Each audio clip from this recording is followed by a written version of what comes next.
Bien, algo planteaba Alfredo Blanco al comienzo del programa con su análisis sobre lo que puede llegar a ocurrir con la economía en 2013. Pero estamos con Oscar Gambone, que es asesor de empresas, analista de empresas, empresario, y sabe bastante de economía como para poder desentrañar o aportar a lo que decía Blanco. ¿Cómo te va, Oscar?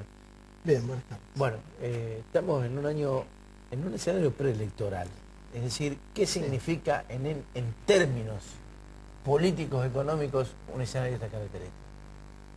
Yo en realidad creo que lo más importante de este año, amén de ser un escenario preelectoral, es un poco la analogía de la estrella apagada Sí, me gustó mucho. Que usó Alfredo al final de su comentario. Te lo voy a copiar, el copyright. Sí. El problema las cosas del fama. El problema es que uno no puede copiarla en el bloque siguiente, Claro. lo cual me limita. Pero creo que en realidad el hecho relevante es que estamos en un ciclo agotado. Entonces el problema no es llegar a un escenario preelectoral, en una elección de medio término, como llaman en Estados Unidos, que todos los gobiernos la afrontan, y muchos en una situación realmente de fortaleza política y de una consistencia económica, que definitivamente la consistencia económica no es un rasgo de este momento de este gobierno de la Argentina. La fortaleza política tal vez sea muy discutible, creo que hay una gran confusión, sobre todo en los sectores de clase media, respecto de los niveles de rechazo que el gobierno experimenta. Creo que hay un nivel de rechazo que el gobierno experimenta y que nadie capitaliza por una atomización y un mensaje muy pobre de la oposición, que igual le va a dar al gobierno la posibilidad de ser primera minoría. Pero creo que el hecho relevante y lo que en realidad se dirimirá en esta legislativa es la posibilidad o no de la continuidad de Cristina en su propia reelección. Y está claro que este gobierno, o mejor dicho, esta trilogía de gobiernos kirchneristas, lo hemos dicho muchas veces, creo que Alfredo también con algunos datos empíricos lo refrendó, tuvo un ciclo hasta el 2006 y luego empezó una caída. Una caída cuyo ritmo se ha ido acelerando y donde toda la política económica ha apuntado a contener el impacto de la degradación u ocultarlo. Primero fueron los acuerdos de precio, hoy es lisa y llanamente la fijación de precios tope, siempre fue mentir sobre la tasa de inflación, jamás se trabajó seriamente para resolverlo, o si se intentó hacer no hubo definitivamente éxito. Cada una de esas medidas que fue fracasando generó la toma de mayores restricciones y mayores intervencionismos económicos que trajeron aparejado nuevas medidas negativas.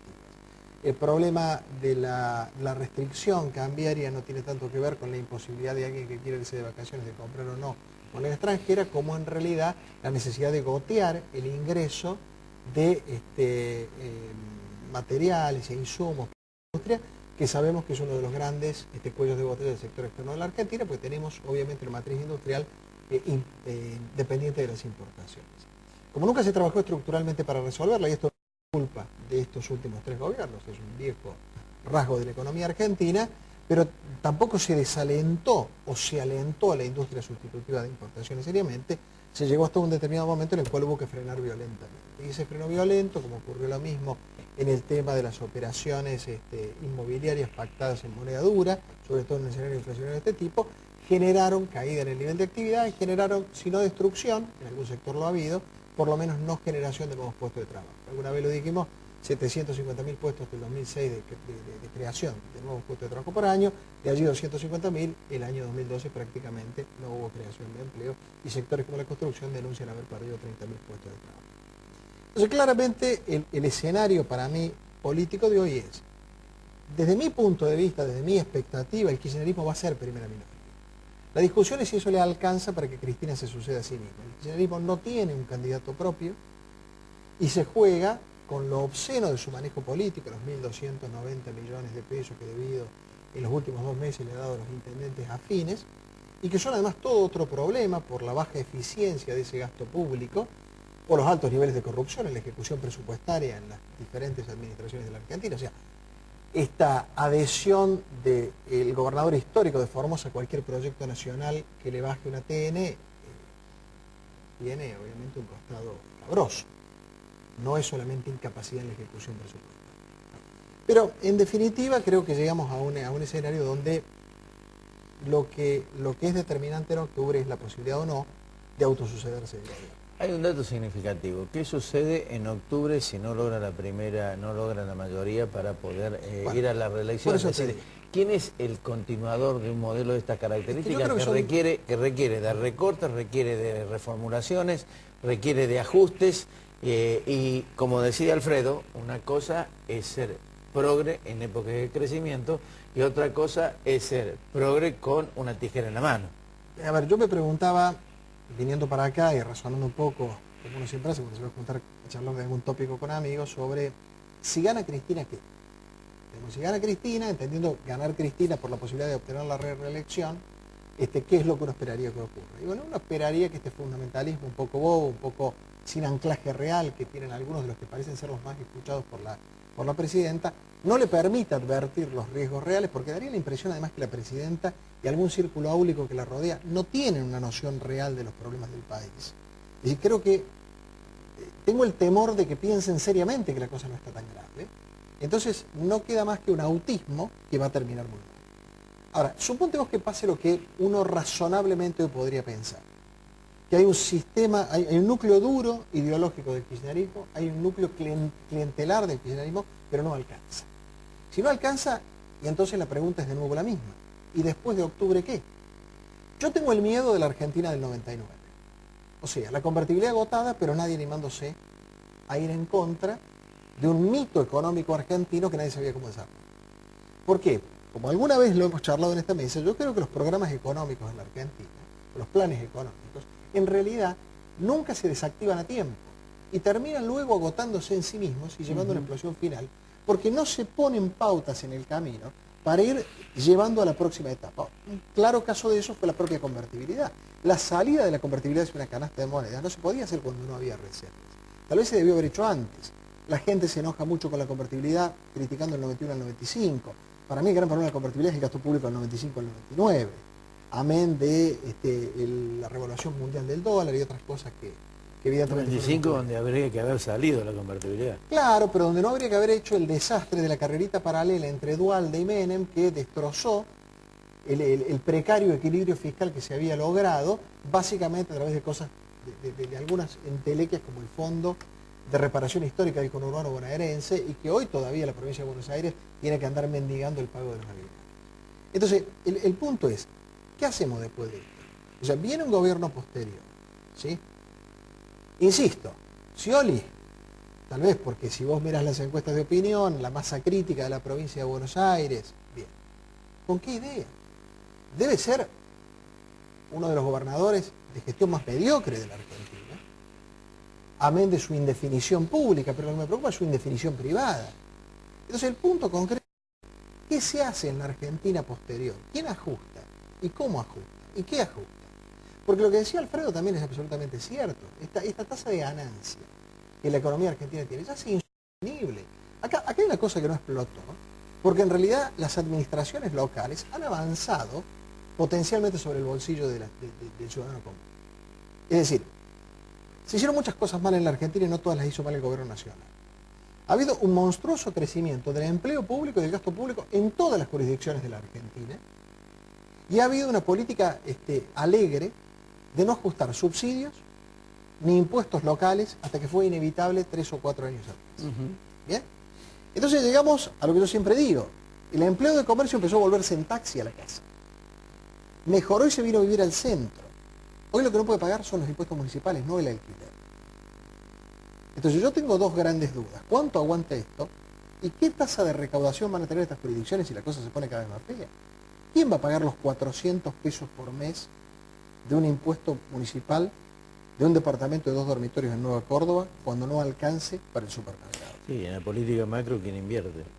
No, invierte o no invierte nadie. Yo hablaba con un empresario días pasados, perdón, Alfredo, hablaba con un empresario días pasados y me decía, mira, me dice, hemos ganado mucha plata y seguimos ganando mucha plata. Sin Por duda. lo tanto, no vamos a invertir porque esto no es normal. Absolutamente. Pero absolutamente. Así me digo, terminante. Pero no vamos a invertir porque esto no es normal. Absolutamente. O por lo menos no va a reinvertir no en la actividad con la que gana el dinero. Esto no es normal. Esto es absolutamente claro. Entonces, cerrando un poco el tema, yo creo que acá vos lo que vas a tener que hacer, de nuevo, es reordenar el tamaño del Estado, que es insostenible para esta economía que tenemos, y generar condiciones objetivas de inversión para poder mejorar el gran cuello de botella del sector externo que tenés, que es producir para sustituir importaciones y agregar valor a las exportaciones de la Argentina. Alfredo, yo te interrumpí. No, iba a ir a la pregunta que quedó implícita, ¿no? ¿Cómo veías, por tus vinculaciones en la empresa, en el sector privado, cómo veían desde las empresas el horizonte y que tenía que ver con las decisiones de invertir? Uno tiene la impresión que cuando la cosa se empieza a complicar hay un proceso primero de no inversión, después de reducción de horas extras, después de vacaciones, después de destrucción de puestos de trabajo, en fin. ¿Cómo ves eso en los sectores en los cuales... De la construcción hablaba recién. Sí, poner la construcción es un caso particular porque lo que se frenó en la producción, en la construcción fue el blanqueo de dinero negro. Sí, eso fue lo que terminó ocurriendo en la construcción. O sea, se escrituraba por la mitad de lo que se compraba, con lo cual claramente ahí hay otros elementos que entran en juego, ¿no? Yo lo que he venido viendo en todo este tema es que a quien no le ha resultado inevitable ha tratado de ajustar colocando el recurso más flexible que se tiene, que es la cantidad de horas. Es decir, la inversión real de hundimiento de capital, evidentemente es lo último que se intenta hacer. Pero agregale a eso que el gobierno además la desincentiva. O sea, traer una línea de producción hoy, traer una máquina, es realmente un gran problema. Corres el riesgo de tenerla parada un año. Y además tenés alguna idea brillante por allí surgió de grabar todas las inversiones, todas las maquinarias, toda la importación de maquinaria, con el 14%, con lo cual las encareciste. Lo cual, si bien puede tener una explicación de tipo fiscal, es un desincentivo a la inversión, inclusive aquellas que no se producen localmente. Podría entender lo de la licencia no automática. Podría entender que si este vaso se produce en la Argentina, vos me digas, compre un vaso argentino. Claro. Lo que no puedo entender es que si yo traigo un vaso que en realidad no se produce en la Argentina y que lo voy a usar para producir, para exportar, te va a pagar un 14%. Este es el problema de las medidas uno a uno. Este es el problema de pretender controlar todo y de tratar de resolver un problema acá, pero creando otro más allá. ¿Sí? Yo creo sinceramente que la impresión general que existe es de absoluta incertidumbre respecto a la continuidad del nivel de actividad. Todos tenemos la sensación que la gente va a ir cerrándose sobre aquellos gastos que son de primera necesidad.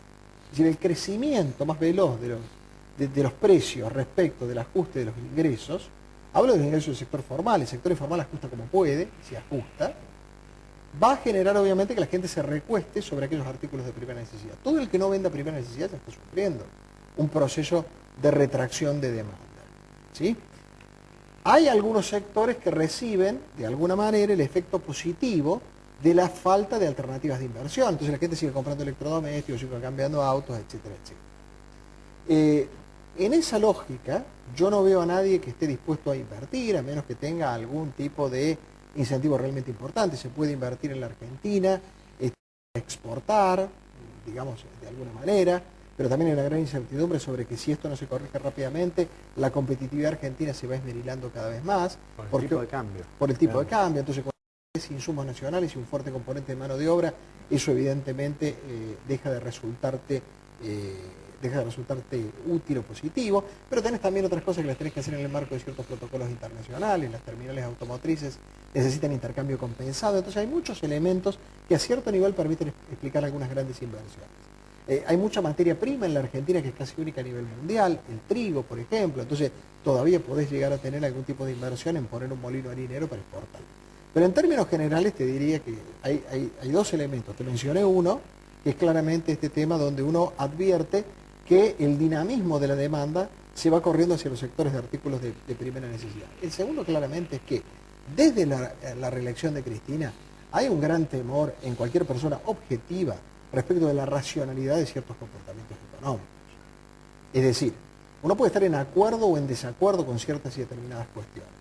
Pero hay un atropello a ciertas instituciones, hay un atropello a ciertos institutos legales en la Argentina. Hay una intención de modificar todo el marco legal en cuanto no le sea favorable a alguna intención política o económica del gobierno. Hay un obsceno capitalismo de amigos que hace que ninguno, sinceramente, que no entienda que por lo menos esté a un costado y protegido de eso, vaya a pensar seriamente en invertir. ¿Sí? No voy a asumir una postura en favor de ninguno de los sectores que puedan haber sido beneficiados o perjudicados por la ley de medios. Pero hay en la ley de medios, aparte de una intencionalidad política, en algunas cuestiones, como la autorización a la compra de C5N por parte de Cristóbal López, una interpretación absolutamente caprichosa de la ley. Entonces digo, ¿por qué mañana no van a implicar o no van a interpretar caprichosamente la ley en alguna cuestión que sectorialmente me afecta? Entonces, ¿cuál es la estabilidad normativa que yo puedo tener para hacer una inversión? ¿Sí? Entonces, en ese contexto me parece que si yo dependo de algún marco regulatorio o de la inexistencia de un marco regulatorio para importar, para exportar, para contratar personal, para despedir personal, para acceder a energía, otro gran problema de la Argentina. Hoy no tenés una conexión de gas, la tenés que pagar vos. Hay una planta de una empresa que produce químicos y Fernet en Córdoba que no se hizo, según se dice por allí, porque decidieron no pagar, llamémosle la última milla del gas. Entonces digo, hay un contexto muy difícil. Lo mejor que le podría pasar a la economía argentina es que octubre llegue rápido. Porque por lo menos vamos a terminar con la indefinición pre-octubre. Y porque me parece que el gobierno va a tener que manejar una alquimia muy difícil, que es hacer toda la expansividad fiscal y toda la emisión monetaria con la cual quiere cooptar voluntades de acá a octubre, pero hacerlo en el límite de que se le vaya de las manos. Algo que milagrosamente el kirchnerismo ha logrado desde el 2006 hasta ahora. Porque lo que es increíble en la Argentina es que la tasa de inflación sea del 30%, con la irresponsabilidad fiscal que ha habido. Debiéramos estar mucho peor. Me ha deprimido. Creo que sí, vea, en definitiva, no soy un pesimista, pero sí creo que lo peor que le puede pasar a cualquier persona, y ni hablar a un gobierno, es no tener claridad respecto de la magnitud de los desafíos que se enfrentan. Por eso vuelvo a lo de antes. Me da la sensación que nuestra presidenta, que no la veo una persona ejecutiva como era su esposo, no su esposo, su difunto esposo, no tiene un anclaje real. Vuelvo a contar aquella anécdota del libro de Ezequiel Burgo, cuando Lustó le dice que había que parar la inflación y Alberto Fernández lo saca del brazo del despacho presidencial, le dice, insultándolo cariñosamente, no quiere saber que en la Argentina hay inflación. Digo, me preocupa mucho, que me da la sensación por algunas conductas, que no solamente hay un discurso para, de alguna manera, no evidenciar los problemas que existen, sino que en realidad hubiera en este gobierno algunas personas que tienen que tomar decisiones que creyeran que los problemas no existen. Oscar, gracias por venir. No, Gracias gracias por a usted empezar por la el año. invitación. Blanco, gracias por su presencia. Nos vemos. Yo me voy Nos a vemos ir el ahora y martes nos que vemos en el próximo programa. Cuando regresemos hablamos del costo de seguridad, de la seguridad y particularmente en Córdoba. Ya volvemos.